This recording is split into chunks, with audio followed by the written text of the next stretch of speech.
Pilot here for BoardGameGeek at Gen Con 2019. I'm sitting down with Cesar Al-Jazar from Alley Cat Games, and you've brought us welcome to Dino World. Dino World. Yes. I didn't want to forget the welcome to. Yeah. So this is one of your roll and writes that you guys have come out just brand new for this show, correct? Yeah, that's right. Yeah, we're super excited. That's right. Yeah, so we got two roll and writes. This is one of them. It's one of the more complicated ones. We're super excited about hearing those two things together, being like a complicated roll and write. So when we first signed it up, it was actually a game that was a Gen Cant print and play that won the competition. And James is right here now listening in. And we really liked it, and we thought, well, we like the premise, we love everything about it, but can we make it a little bit more, complicated maybe, or medium weight, as we felt like that was missing from the market. So that's why we created Welcome to Dino World. Take us through. So we know it's a roll and write, and we know it's dino themed. Yeah. But walk us through what a turn's going to feel like. Yeah. So a turn is you roll the dice, and everyone has access to the same dice values. But the difference is that everyone is going for different things. So right here we've laid out different ways or different visitor cards that everyone that neighbors are vying for. So on your right-hand side, you might be going for these three, and on your left-hand side, you might be going for these three. And it breaks that issue in roll and writes whereby there is that thing where you can copy other players. This time round, you can't copy other players because they will also be going for something else on the other side. So they'll be going for these three and these three here. So that's what David Turksey, who's a co-designer with James, brought into it with Nick. And essentially you're all vying for these objective cards. And of the 3 dice, you would use it to do up to 3 actions. The first action is you draw a path, and we have sort of like a pip system. So you take a die or more than 1 die, and then you use like a single pip to draw a single line, or 2 pips for... Yeah, so it's a pip system. The other thing you would use is the facilities. So we have 2 facilities up here you might be able to see.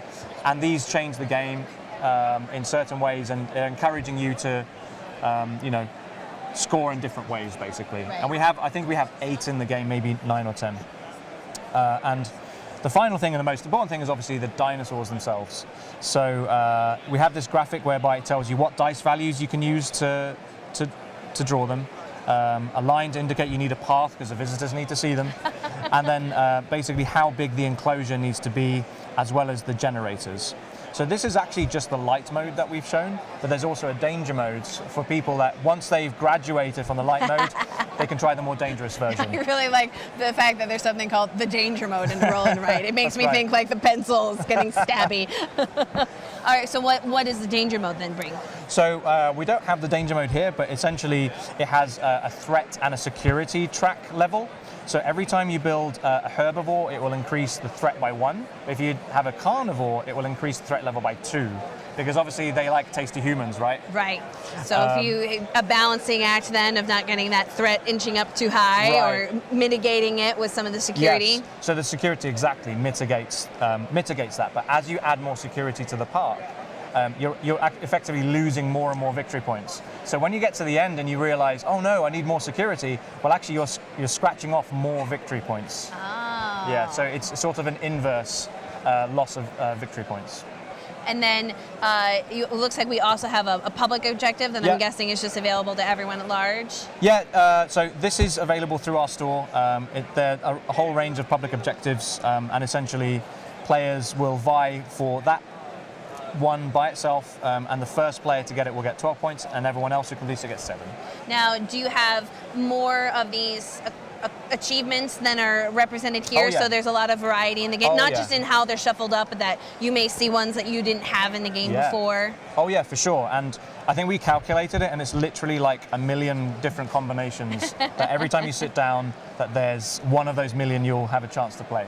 So what's the player count? How many players can we go up to? So it can technically go up to 75 because we have. That's so specific. It's because we have 75 sheets. Okay, all right. That's a very good reason then. Right. And we have a solo mode if you buy the deluxe pack as well, so you can play it solo. But the sweet spot is between 3 and 9. Okay. Yeah, because you can play up to 9 players comfortably with the visitor cards. was gonna say, I mean, that's one of the advantages of a roll and write is that they so easily scale up to larger groups. Right. Yeah. Exactly. And we found that because of the way the game plays, 9 plays really comfortably and quickly as well, because you can play it simultaneously. Yeah. Well, if you guys want to check that out, this is Welcome to Dino World, which is being published by Alley Cat Games. And Sahar, thank you so much for letting us take a quick look. Thank you very much. Really appreciate it.